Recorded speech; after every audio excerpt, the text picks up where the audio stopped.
Patay naman ang isang beauty queen sa Bulacan matapos barilin ng nag-deliver sa kanya ng bulaklak. Balitang hatid ni Victoria Tulad. Lakambini ng Bulacan noong 2009 at naging mutya ng Malolos at Plaridel.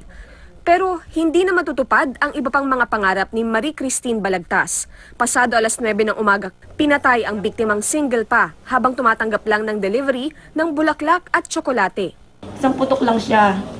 Tapos pumutok bali yung baril na yun. Nakita ko nakahandusing yung anak ko sa gate namin. Ang bumaril, isa sa dalawang nag-deliver na mga nagpanggap lang pala. Agad silang tumakas sakay ng motorsiklo. Dead on arrival sa ospital ang biktimang edad 23 na tinarget sa kaliwang sentido.